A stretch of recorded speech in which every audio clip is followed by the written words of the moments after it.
ವರನ ಶೂ ಬಿಚ್ಚಿಡುವ ಶಾಸ್ತ್ರದಿಂದಾಗಿ ಮದುವೆ ಮುರಿದು ಬಿದ್ದಿದೆ. ವರನ ಚಪ್ಪಲಿ ಬಚ್ಚಿಟ್ಟು ಹೆಣ್ಣಿನ ಸೋದರಿ ಹಣ ಕೇಳುವಂತಹ ಶಾಸ್ತ್ರ ಇದೆ. ಇದು ಸ್ಪೆಷಲಿ ಉತ್ತರ ಭಾರತದಲ್ಲಿ ಸಾಕಷ್ಟು ಮಾಡ್ತಾರೆ ಮತ್ತು ಇಲ್ಲೂ ಕೂಡ ಕರ್ನಾಟಕದಲ್ಲೂ ಕೂಡ ಅಲ್ಲಲ್ಲಿ ಇಂತಹ ಶಾಸ್ತ್ರಗಳು ಕಾಣಸಿಗುತ್ತೆ. ಚಪ್ಪಲಿ ಬಚ್ಚಿಟ್ಟು ಹಣ ಕೇಳಿದಾಗ ಮದುವೆ ಮನೆಯಲ್ಲಿ ದೊಡ್ಡ ಗಲಾಟೆ ಆಗುತ್ತಿದೆ. ಉತ್ತರ ಪ್ರದೇಶದ ಬಿಜ್ನೋರ್ ಜಿಲ್ಲೆಯಲ್ಲಿ ಮುರಿದು ಬಿದ್ದಿರುವಂತಹ ಮದುವೆ ಬಚ್ಚಿಟ್ಟ ಶೂ ವಾಪಸ್ ಕೊಡೋದಕ್ಕೆ 5,000 ದುಡ್ಡು ಕೇಳಿದ್ದಾರೆ.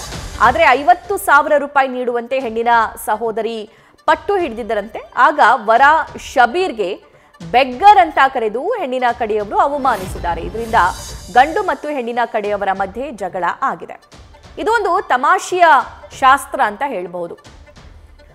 ಮದುವೆ ದಿನ ಅಕ್ಕ ಅಥವಾ ತಂಗಿಯ ಗಂಡನ ಶೂ ಆಗಿರಬಹುದು, ಜೂತಾ ಆಗಿರಬಹುದು, ಆತ ಧರಿಸಿರುವಂಥ ಚಪ್ಪಲಿ ಆಗಿರಬಹುದು, ಅದನ್ನ ಹೆಣ್ಣಿನ ಮನೆಯವರು ಬಚ್ಚಿಡ್ತಾರೆ, ಎತ್ತಿಡ್ತಾರೆ.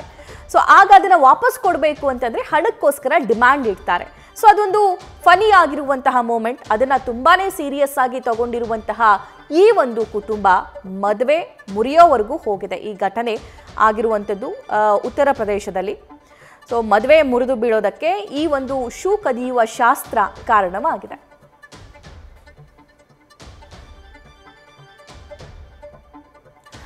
ಬಿಜ್ನೋರ್ ಯುವತಿಯ ಜೊತೆ ಉತ್ತರಾಖಂಡ ಶಬೀರ್ ಮದುವೆ ಫಿಕ್ಸ್ ಆಗಿತ್ತು. ಮದುವೆಗಾಗಿ ಉತ್ತರ ಪ್ರದೇಶಕ್ಕೆ ವರ ಮತ್ತು ಕುಟುಂಬಸ್ಥರು ಬಂದಿರ್ತಾರೆ.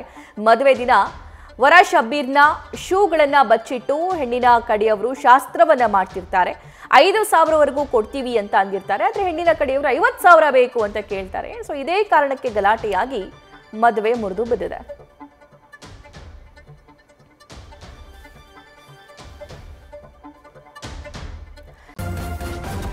ನ್ಯೂಸ್ ಫಸ್ಟ್ ನಿರ್ಭೀತಿಯಿಂದ ನಿಮ್ಮ ಪರವಾಗಿ.